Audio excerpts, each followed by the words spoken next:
Hola, antes de comenzar con esta historia me gustaría que le hicieras like a este vídeo y te suscribas para poder subir más contenido como este. Novela. Hermana, en esta vida yo soy la reina. Episodio 269, Arrepentimiento y súplica parte 1.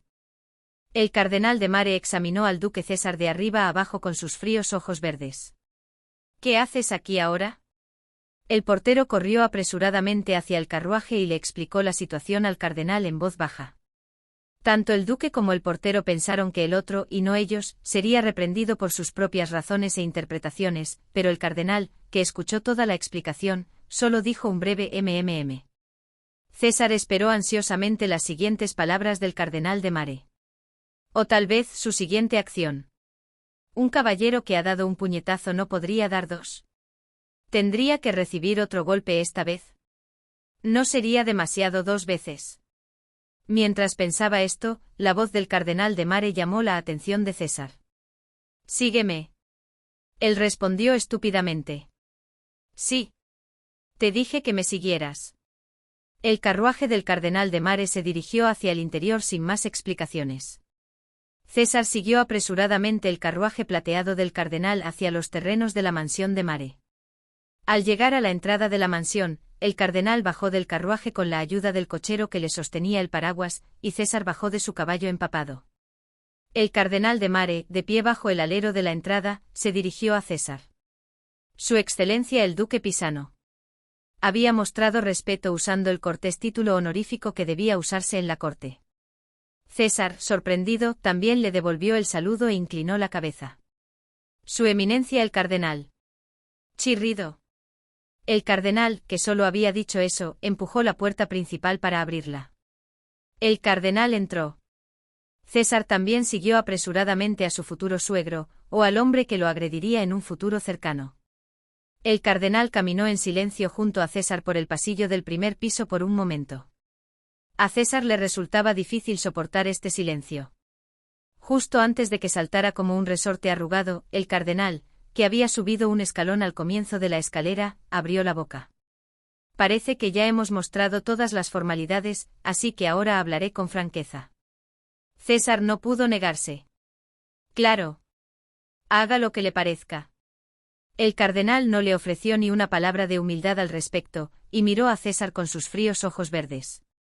Honestamente no me agradas en absoluto, mocoso. César se quedó sin palabras y solo tragó saliva. Pero mientras una de mis hijas se ha ido para siempre a un convento, la otra se ha convertido en una solterona con el compromiso roto, y que su nombre sea manchado de esa manera me disgusta aún más.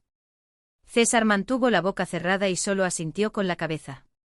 Así que tú, mocoso, no, tú, entra y convence bien a mi hija. Se quedó en silencio por un momento y luego añadió. Ella no me escuchará.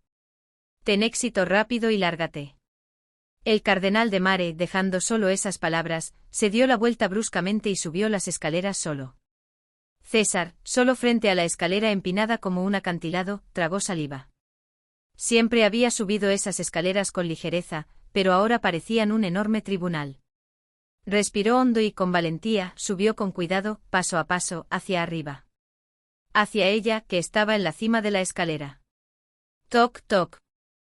César, empapado, llamó a la puerta que conducía al estudio de Ariadne. Aunque el cardenal de Mare lo había dejado entrar a la casa, no le había prestado ninguna atención de cortesía, como darle una toalla para secarse.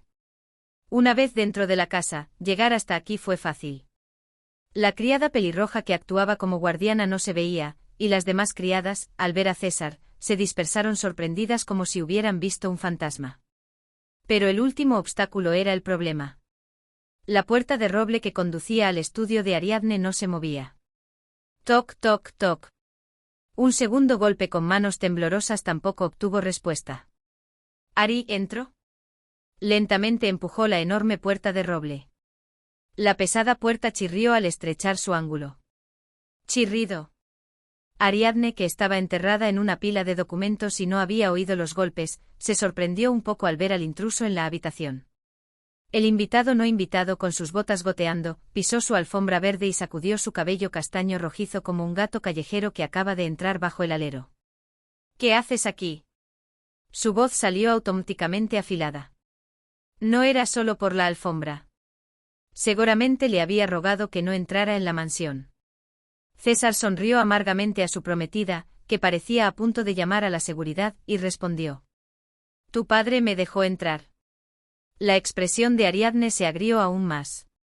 Oh padre. Así que esta es la intención de mi padre. Dejando de lado sus pensamientos internos, César habló. Nosotros hablemos un poco. Se movió hacia el sofá de Ariadne. Parecía que iba a sentarse. Ella, horrorizada de que la alfombra y ahora el sofá de terciopelo se arruinaran con el agua de lluvia, le arrojó una toalla de manos que estaba sobre el escritorio. Él rápidamente atrapó la toalla y se secó la cara y el cabello. Esa no era la razón por la que ella le había dado la toalla. Siéntate sobre ella. ¿Me dejas sentarme? No. Solo quédate de pie. César sonrió y asintió con la cabeza. Agradezco la invitación y me sentaré con gratitud. Dobló cuidadosamente la toalla y se sentó, asegurándose de que el agua de sus pantalones no tocara la funda del sofá de terciopelo verde. Ese era el encanto de César.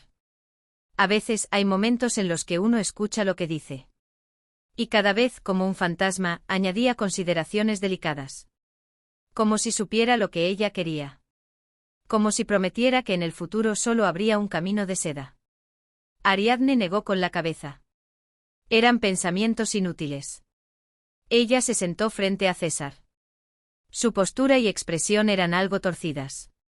César sonrió débilmente al ver a Ariadne sentarse. Era una señal sutil de que sus sentimientos aún no se habían enfriado por completo. Las mujeres que realmente han perdido el interés se vuelven verdaderamente insensibles. Si Ariadne realmente hubiera agotado todo su afecto, se habría sentado con la misma postura ordenada de siempre. Esa expresión de enfado era una súplica para que la consolara. César pensó eso. Lo siento. Me equivoqué. Él se disculpó directamente. Su voz era suave como plumas de pájaro, dulce como algodón de azúcar. Ariadne miró a César. Él frunció el ceño con una expresión de incomodidad y una leve sonrisa. Incluso si me mataras, no tendría nada que decir. Ni siquiera sé por qué hice lo que hice. Al escuchar esto, Ariadne respondió estupefacta. No haber respondido de inmediato fue puramente por la incredulidad. ¿Crees que una disculpa como esta puede compensar lo que hiciste? César respondió rápidamente. Aunque lo que haga no curará tu dolor, haré lo que quieras, lo que sea. Los ojos acuosos de César estaban llenos de súplica. Era el poder que emanaba del rostro del hombre más guapo de la capital, en el verdadero sentido de la palabra. Realmente me equivoqué en todo. Su voz tembló ligeramente. Ariadne resopló. ¿Sabes siquiera en qué te equivocaste? Que me divirtiera con otra mujer en la fiesta de cumpleaños de mi prometida también fue mi culpa, y que esa otra mujer fuera tu hermana también fue completamente mi descuido. Dudó un momento y luego añadió. También lamento mucho haber hecho eso a la vista de todos. Como resultado, manché tu reputación. Añadió apresuradamente. Esto realmente te lo pagaré con creces. En el regazo de César estaba el pulido cisne del Inbille. Lo había guardado cuidadosamente en una caja de satén rojo, pero no parecía el momento de sacarlo. Además, la caja estaba llena de agua. Te trataré bien toda mi vida. Esto no volverá a suceder. Pero la expresión de Ariadne no mostraba signos de haber sido convencida. César, con el corazón acelerado, se inclinó con los codos apoyados en la mesa de té. Realmente he recapacitado. El cardenal me regañó mucho. Le suplicó a Ariadne con voz suave. Me golpeó en la cara con el puño, y eso me hizo reaccionar. César le contó brevemente a Ariadne cómo el cardenal de Mare había venido a Villa Sorotone y lo había golpeado. Para Ariadne era la primera vez que escuchaba esa historia. Isabella había sido arrastrada de inmediato y no tuvo oportunidad de hablar, y el cardenal de Mare no había dicho nada. Sus cejas se movieron. ¿Ese puñetazo de su padre fue por Isabella, por ella, o simplemente para desahogar su propia ira? César continuó persuadiéndola. Realmente reflexioné mucho bajo la lluvia. Vine aquí todos los días y me quedé parado frente a la puerta. ¿Escuchaste la historia? Viviré expiando mis pecados por el resto de mi vida. Te lo pagaré haciendo las cosas bien contigo. César, que había estado en silencio por un momento, dijo en voz baja. Solo me di cuenta de lo mucho que significas para mí cuando estuve a punto de perderte. Con cuidado, se levantó de su asiento e intentó moverse al lado de Ariadne. Sin embargo, al darse cuenta de que su ropa todavía estaba mojada, César, en lugar de sentarse a su lado, se arrodilló en el suelo y tomó la mano de Ariadne. Eres más que una simple mujer. La voz de César se apagó. Hay muchas mujeres. Incluso hay muchas mujeres hermosas, y muchas mujeres de buenas familias. Pero solo hay una Ariadne de Mare. Se notaba que era sincero. Lo sentí al pasar por lo de Isabella. Simplemente todo es diferente. Eres más que una simple mujer. Las manos de César, que había estado de pie bajo la lluvia durante más de medio día, estaban frías como el hielo. La temperatura se sentía incluso a través de los delgados guantes de interior que Ariadne llevaba puestos. Eres un faro que guía a este yo deficiente. Eres una brújula, un timón. Los dedos de César se deslizaron con cuidado en el puño cerrado de Ariadne. Me guías a este yo imperfecto en la dirección correcta. Añadió. Incluso si no me guías con palabras, tu sola existencia me hace una mejor persona. César logró introducir un dedo en el puño de Ariadne y suspiró aliviado. Por favor. Dale una oportunidad más a este hombre imperfecto, sí. Ariadne, que hasta ese momento había escuchado en silencio la confesión de César, finalmente abrió los labios. Las pupilas bajas de César temblaron. Seguía cada movimiento, cada aliento, cada temperatura de ella, como alguien que espera una sentencia. No se atrevía a levantar la vista y mirarla a los ojos. Lamentablemente su sentencia fue todo lo contrario a las expectativas de César. Rompamos el compromiso. César levantó la cabeza. Su expresión estaba congelada.